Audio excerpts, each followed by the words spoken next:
अगली खबर कटनी से। किसी ने खूब कहा है लालच बुरी बला है। इसका परिणाम किसी व्यक्ति के लिए सुखद नहीं होता। दोस्त ने दोस्त के साथ किया धोखा। दोस्त ने अपने ही पड़ोसी दोस्त को एक सुनियोजित षड्यंत्र के माध्यम से सोना दिलाने का प्रलोभन दिया। षड्यंत्र के माध्यम से नकली सोना दिलाकर दोस्त से 5 लाख रुपए ऐंठ लिए। दोस्त को तब एहसास हुआ कि मेरे साथ धोखा हुआ है। जब दिए गए सोने को चेक कराया, देखिए ब्यूरो रिपोर्ट। नमस्कार सर।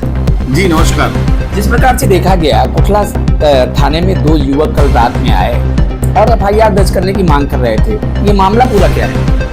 मेरे दोस्त ने दोस्त को धोखा दिया। रीवा जिले के गढ़ थाना क्षेत्र का मामला है और वहाँ पर 2 लड़के थे। उनके क्लासमेट ने कहा कि हमारे किसी जबलपुर के एक मित्र के पास में कुछ गोल्डन वगैरह मिला है और उसको हम आधी कीमत पर तुमको दिलवा देंगे। और वहीं पर उन्होंने नमूना वगैरह भी दिया। उनका सौदा तय हुआ और वही दोस्त गारंटर बना कि माल सही है और मेरी गारंटी है, मैं सामने वाले को अच्छी तरह से जानता हूँ। और उसी दोस्त ने ही, संजू गौतम नामक दोस्त ने ही अपने इन दो दोस्तों को सामान लेने के लिए भेजा।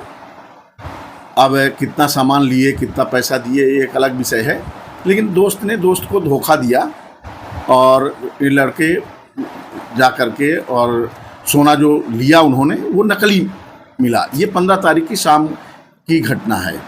17 तारीख को कल हमारे पास लड़के आए थे जिन्हें बताया गया कि भाई आपका चूँकि सौदा और सभी तरह की घटनाएं जो हैं वो आपके गृहग्राम की हैं। वहाँ आपका दोस्त है, वहाँ आप हैं, वहीं आपकी बात हुई। 10 दिन पहले से लगातार आपकी बात चल रही थी। पूछताछ पर उन्होंने ऐसा पूरा बताया जिसमें पाया गया कि मामला वहाँ का है। सोने का लेन देन की बात जो चल रही है, उन युवकों का कहना ये था कि 5 लाख रुपया हमने उनको दिया और मुझे सोना उन्होंने दिया। तो क्या इस प्रकार का कोई साक्ष्य उन बंदों के पास था कि नहीं? जी नहीं, ऐसा कोई साक्ष्य नहीं था कि उन्होंने 5 लाख दिया या नहीं दिया। जो वो सोना लिए थे वो वही सोना है जो उन्होंने खरीदा।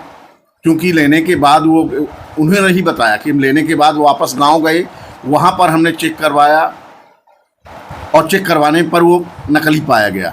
मूलतः ये कहाँ के रहने वाले थे? ये रीवा जिले के गढ़ थाना क्षेत्र के रहने वाले थे। जिस प्रकार से आपने ये बात बताया कि सारी घटनाएं रीवा क्षेत्र में ही हुई।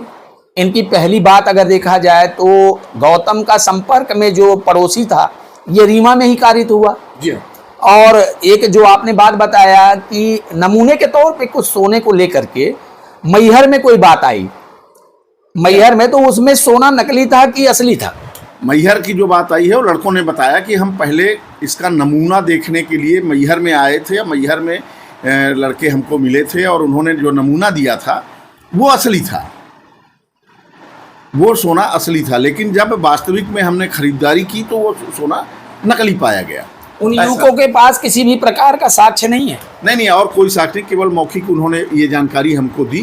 जिन्हें प्रथम दृष्टया मामला ये है कि भाई आप गढ़ के रहने वाले, गढ़ में आपका दोस्त है, आपका क्लासमेट है, उसने आपकी गारंटी ली, उसी ने सौदा तय करवाया, उसी ने भेजा, तो निश्चित रूप से वहाँ ही घटना शुरुआत हुई और ख़त्म भी वहीं हुई। ये मेरे साथ थाना प्रभारी राजेंद्र मिश्र का कहना है कि जिस प्रकार से युवकों द्वारा घटना कारित होना बताया जा रहा है, कहीं न कहीं मामला कंफ्यूजन का भी है।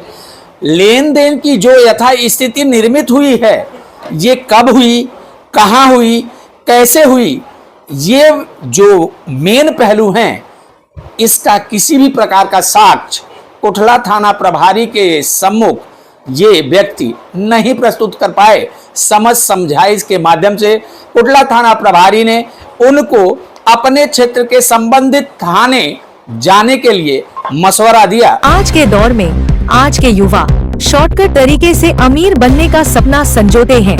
अमीर तो नहीं बन पाते लेकिन कंगाल जरूर हो जाते हैं। भोपाल तक देश के युवाओं को करता है आगाह, किसी जालसाज के झांसे में न पड़े, मेहनत को अपना हथियार बनाएं और जीवन के मुकाम को हासिल करें। देखते रहिए भोपाल तक। नमस्कार।